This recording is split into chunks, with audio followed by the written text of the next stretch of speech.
yung bonjing out, boji in, na bilang reaksyon mo nga doon sa pagbitiw ni Martin Romualdez bilang Speaker of the House. Gusto ka naming hinga ng reaksyon dito kasi doon sa direktang pagkakadawit na dito kay Martin Romualdez ni Orly Gutesa, no? Doon sa hearing po sa Senado. At ngayon, ipasasabina na rin ng Independent Commission on Infrastructure. Reaction po. Okay. O, syempre, hindi ako nagulat dahil kailan ba yun? Yung may video kami ni VP Sara na Tambaloslos. Don't be afraid of Tambaloslos. Nako, May pa yata yun. Mga yun ba yun? Noong 2023, katagal-tagal na eh. Kasi alam naman natin, di nagtagal yung lab team ng unit team. Talagang isang taon pa lang eh, talagang umpugan na. Dahil nga kay Tambaloslos / Bonjing. Kaya ayun. Yun ng Kim Bonjing, the great leader, nakakaloka. Tapos, yun nga, si Bonji D, mabait kasi yun at mahusay. Sana kayanin niya, baka naman sobrang bait, hindi niya kayanin ang mga buhaya na naganap ngayon. Pero senador ka na nung 19th Congress, Senator Amy, kung saan naganap nga itong grabe, ang bilyon na budget insertion. At tinagurian nga na most corrupt budget yan no, sa kasaysayan ng Pilipinas. What do you know?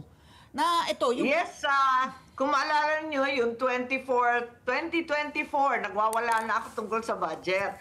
Pagkatapos ng 2025, nung December last year, hindi ako pumirma kasi parang, sabi ko, tigilan na ito, puro naman photo op lang kami sa BICAM. Tapos nagugulat na lang kung anong lalabas yan sa BICAM. Hindi tama ang proseso yan. Kaya hindi ako pumirma, hindi ako umattend ng BICAM. Sabi ko, kalokohan to. Pipicture lang kami, pipirma kami, tapos papaltan ninyo lahat. Sangkatutak na, ano ba tawag? Depende kung sino. Insertion or institutional amendment. Basta todo cambio. Makainis nga eh.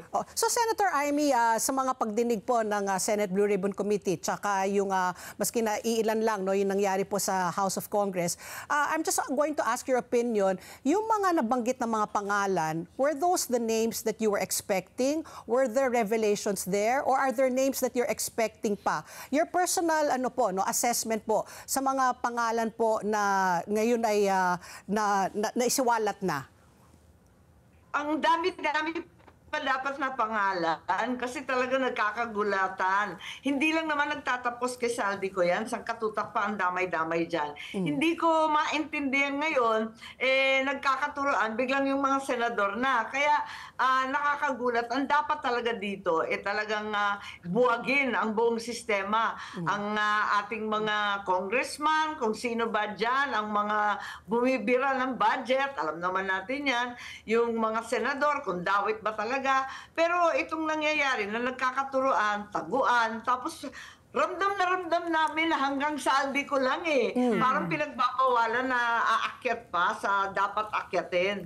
Yun nga ang problema. Hindi ko maintindihan yung Blue Ribbon ngayon kung tutuloy pa. Dahil yung balita, itutuloy pa, patawag daw si Martin saka si Saldi. Na parehong palagay ko, wala na dito sa ating bansa. Pero ang balita naman kagabi, mag-i-issue na lamang ng partial report ng committee pagkat hindi na daw mag-hearing ang Blue Ribbon. Hilo na nga kami. Hilong-hilo na po kami kahit kay Senator Ping Lacson dahil sabi niya, kasalanan daw ng mga senador. Naku po, ano ba ito? Turuan na ng turuan. Samantalang lahat daw insertion. Trabaho naman namin yun.